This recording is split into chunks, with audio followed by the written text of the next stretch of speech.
안녕하세요. 위대한 개미의 든든한 동반자 자이언트TV 신유경 기자입니다. 철강 가격이 급등하고 인플레이션 기대감이 올라오면서 철강주 가격도 좋은 흐름을 보이고 있는데요. 오늘은 철강주와 원자재 관련주 관련해서 박민진 유진투자증권 연구원님 모시고 말씀 들어보겠습니다. 철강주 주가를 끌어올린 철강 가격을 한번 보면 좋을 것 같은데요.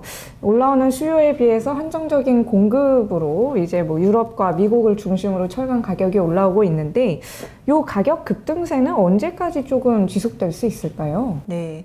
말씀하신 것처럼 지금 일부 지역에서는 공급이 굉장히 좀 타이트하다라는 이야기가 나오고 있는 상황인데요. 실제로 철강 산업이 이제 대표적인 공급 과잉 산업이다 보니까 사실은 공급이 부족하다라는 이야기는 잘 어울리지 않는 그런 산업입니다.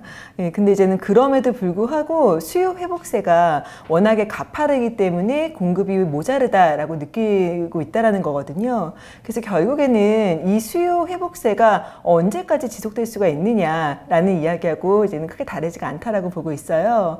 그런데 이제 지난해 팬데믹으로 워낙에 타격이 컸던 지역이 이제 북미, 유럽 같은 중국을 제외한 나머지 지역들이기 때문에 이 지역들에서는 이제 기저 효과가 지금 상당한 상황입니다. 그래서 이제는 생산 설비들이 이제 정상화가 되고 밸류 체인에서도 이제 없었던 재고들을 좀 채우고 있는 그런 상황이기 때문에 지금은 이제는 가수요보다는 실수요가 굉장히 강한 상황이라고 저희는 이제는 이해를 하고 있습니다.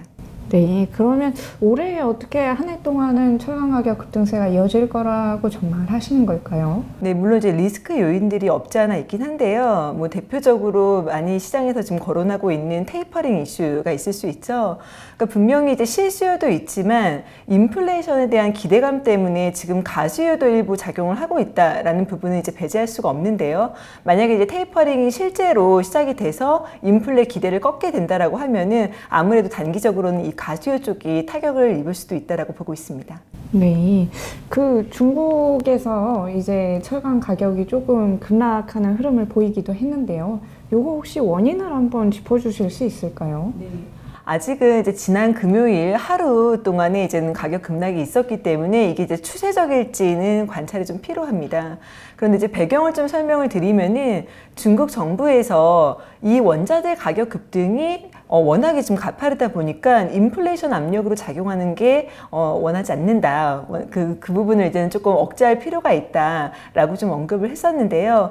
지난 금요일에 실질적인 액션이 좀 취해졌습니다. 이제 중국의 이제 당산시, 우리나라로 치면 이제 포항같이 이제 대표적인 철강 생산 지역인데요. 이 당산시에서 철강업계 관계자들을 소집을 해서 만약에 매점 매석처럼 가격 조작 행위를 하게 되면은 사업권을 박탈할 수도 있다라고 아주 엄포를 지금 내린 거죠. 예, 그 경고 때문에 하루 동안에 이제는 선물 가격이 급락을 한 모습을 보여줬습니다. 그런데 이제 아까 말씀드렸던 것처럼 이게 정말로 가수요 때문에 가격이 이렇게 오르고 있느냐, 저희는 실수, 그러니까 펀더멘탈이 상당 부분 작용을 하고 있다고 보고 있기 때문에 단순히 이 가수요를 잡는 노력만으로 어떤 추세를 꺾을 수 있느냐, 이 부분은 아직 이르다라고 좀 보고 있습니다. 네, 그렇군요. 그러면 올해 들어서 이제 철강주는 굉장히 좋은 흐름을 보였는데요. 포스코, 현대제철 같은 이제 대표적인 철강주는 올해 들어서만 50% 이상의 상승세를 보여줬는데요. 중국에서 이제 생산자 물가지수가 올라올수록 철강주는 조금 더 좋은 흐름을 보일 수 있다, 이런 전망도 나오는데 여기에 대해서는 어떻게 생각을 하실까요? 인플레이션 기대 심리는 철강 가격에 굉장히 좀 긍정적인데요. 만약에 이 부분이 실제로 경제 지표로 나오기 시작을 하면은 사실은 좀 부담스럽습니다. 테이퍼링이라는 그 이슈는 이 원자재 가격 랠리에 그렇게 좋은 뉴스는 아니거든요. 그렇기 때문에 워낙에 PPI나 CPI가 이제 급등을 해서 테이퍼링에 대한 우려가 커진다라고 하면은 오히려 리스크 요인으로 보는 게 맞지 않을까라고 보고 있습니다. 네, 그러면 이제 올해 이제 전체적으로 봤을 때 철강주 주가 전망은 좀 어떻게 보실까요? 네. 워낙에 이제는 가파른 가격 상승과 또 그거에 맞춰서 주가 상승폭도 굉장히 가팔랐기 때문에 뭐 단기적인 조정 가능성 이런 부분들이 하반기에 아예 없지는 않을 것 같고요. 모든 것에 있어서 좀 속도 조절이 있을 수 있듯이 지금의 이제 가격 상승세에 대해서 실수요가도 그렇고 정부들도 굉장히 지금 부담스러워하는 상황이기 때문에 이 부분을 어느 정도 억제시키려는 액션들이 이제는 주가나 제품 가격에 단기적인 어떤 리스크 요인으로 작용할 수 있다라고 이제 보고 있습니다. 하지만 이제 저희는 굉장히 이번 철강 사이클을 좀 긴 관점으로 좀 보고 있습니다. 긴 관점이요? 네. 단기적으로 뭐 이제는 수요 때문에 이제 강한 부분도 있지만 지금 이제는 혹시 들어보셨을 텐데 탄소 중립이라고 하는 그런 이제는 큰 흐름에서 이 사이클이 시작됐을 가능성이 있다라고 이제 보고 있거든요. 대표적인 공급 과잉 산업인 철강 산업이 갑자기 공급이 왜 부족할 것이냐. 네. 이게 이제는 굉장히 좀 중요한 포인트가 될 수 있다라고 보는데요. 지금 분명히 탄소 중립 때문에 중국을 포함해서 여러 나라들이 기존처럼 이제는 생산량이 폭증하는 것을 좀 억제하려고 하는 그런 움직임들이 이제 발생을 하고 있습니다. 그리고 이 부분은 당장 뭐 올해 한 해 끝날 이슈가 아니라 굉장히 긴 관점에서 보아야 되는 부분이기 때문에 철강주에 대해서는 좀 중장기적인 관점으로 접근하시기를 좀 권해드리고 있습니다. 그러면 이제 탄소 중립 이슈 때문에 뭐 고로 가동을 좀 제한적으로 한다든지 이런 것 때문에 이제 지속적으로 좀 공급이 부족해질 수 있다 이런 말씀이신 거죠? 네, 맞습니다. 일단은 중국 같은 경우에는 중국 정부의 입장이긴 하지만 당장 올해부터 조광 생산량을 전년 대비해서 줄여야 된다. 라고 이야기를 하고 있습니다. 물론 지금 워낙에 철강 가격과 마진 스프레드가 지금 좋은 상황이기 때문에 당장 올해 생산량이 줄 수 있느냐 이 부분에 대해서는 사실 의구심이 좀 없지 않아 있는데요. 중요한 거는 중앙정부가 이런 스탠스를 가지고 있다는 거는 수요가 증가하는 것만큼은 공급이 이제 못 따라가게 통제할 가능성이 높다라는 부분이고요. 오히려 저희는 상반기보다는 하반기에 이런 이제 공급 규제가 더 강화되지 않을까라고 이제 보고 있습니다. 그리고 이제는 단순히 뭐 중국만이 문제는 아니고요. 뭐 지금 바로 우리 이웃 나라인 일본에서도 지금 대표적인 철강사인 일본 제철이 생산 능력의 20%를 앞으로 감축하겠다라고 선언을 한 상태거든요. 네, 이 부분도 뭐 단순히 일본의 내수가 줄고 이런 부분만 작용을 했을 리는 없고요. 탄소 중립 목표치 2030년까지 30% 탄소를 줄이겠다라고 하는 아주 공격적인 목표치가 있기 때문에 그 부분을 시행하기 위해서 취한 액션이라고 저희는 이해를 하고 있습니다. 네, 그럼 사실 이제 철강주 많이 올라오면서 이제 좀 끝물이 아닌가? 이런 논란도 조금 걱정도 하고 계시는 것 같아요. 투자자분들이. 그러면 이제 철강주 지금 고평가 부담은 없다고 볼 수 있을까요? 어떻게 볼 수 있을까요?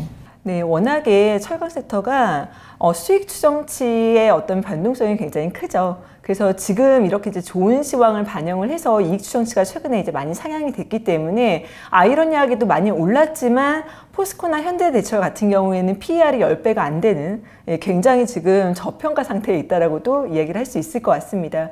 물론 하반기에 가파르게 시황이 급변을 해서 이익 추정치가 하향이 된다라고 하면은 이게 9배짜리인 줄 알았는데 알고 보니까 뭐 12배짜리네 라고 끝날 수는 있을지 모르겠지만 아직까지는 이제 그 가능성은 크게 보고 있지는 않습니다. 그럼 아직도 약간 이제 밸류에이션 매력도가 있다 이런 말씀이신 거죠? 네. 그럼 철강주 중에서 그래도 조금 더 상대적인 밸류에이션 매력도가 높은 종목이 있다면 어떤 걸까요? 네, 굉장히 좀 재미없게 들으실 수도 있지만 지금은 제가 봤을 때는 포스코요. 이제 고로사, 대형 고로사가 이제 가장 좀 싼 상태가 아닌가라고 이제 보고 있고요. 비철금속 가운데서는 이제는 풍산 같은 이제 전기동 관련된 종목이 아직까지는 저평가 상태에 있다라고 이야기를 할 수 있을 것 같습니다. 앞으로는 이제 포스코와 같은 대형 철강주에 투자하는 게 좋을지 아니면은 뭐 중소형 철강주에 투자하는 게 좋을지 요거를 하나 여쭤보고 싶었는데요. 네, 원래 이제는 대형주의 방향성을 이제 쫓아가고 가는 것은 당연하고요. 예, 근데 항상 그렇듯이 이제 중소형주들이 조금 더 이제는 민감도가 높습니다. 그래서 지금 굉장히 좀 아까 말씀하셨던 것처럼 가파른 속도로 올라왔고 현재 상황에서는 이제는 포스코처럼 아주 싸다라는 느낌은 사실은 크게 들지 않고요. 물론 이제 종목마다 좀 차이는 있긴 하지만요. 네. 물론 이 시황이 앞으로 지속이 된다라고 하면은 뭐 중소형사들도 이익 추정치가 이제는 상향 조정돼서 이제 밸류에이션이 내려올 가능성은 있습니다. 하지만 그 폭이 포스코나 현대해철 같은 이제 고로사들보다 아주 가파르진 않을 거라고 생각을 하고 있습니다. 네. 그럼 제품 출하 단가 상승 이외에도 국내 철강주를 유망하게 볼 요인에는 조금 어떤 것들이 더 있을까요? 네, 탄소 중립과 관련해서 지금 이제는 한국을 둘러싼 지역들에서 생산량이 앞으로 좀 줄 수 있다라는 거, 이 부분이 이제는 계속 포스코나 이제 국내 철강사들의 이제 반사 이익으로 작용을 할 것이고, 이게 이제는 하루 이틀 하다가 이제는 멈출 이슈가 아니라 굉장히 중장기적인 이슈라는 점을 다시 한번 좀 강조를 드리고 싶습니다. 그럼 탄소 중립 이슈가 이제 또 다른 투자 포인트가 될 수 있다, 이런 말씀이시군요. 중국이 자국 이제 철강 업체에 증치세 환급을 폐지를 하면서 국내 철강 업체는 오히려 수혜를 받을 수 있다, 이런 전망이 나오고 있는데요. 앞으로도 이제 국내 철강 업체가 중국 대비 더 높은 경쟁력을 보일 수 있을까요? 사실 이제 국내 철강제가 중국산 대비해서 가격 경쟁력을 가지기는 쉽지는 않습니다. 네. 항상 그랬듯이 중국산이 이제 가장 싸고요. 물론 이제는 증치세 환급이 이제 폐지가 되면서 한 10에서 13% 정도 이제는 저렴하게 수출되던 이제 중국 제품들이 가격이 좀 정상화 되었습니다. 이 부분은 이미 어느 정도 시장 가격에는 반영이 되어 있다라고 이제 보고 있고요. 이게 앞으로 이제 추가적인 어떤 이슈로 작용하기는 좀 어렵지 않나라고 생각을 합니다.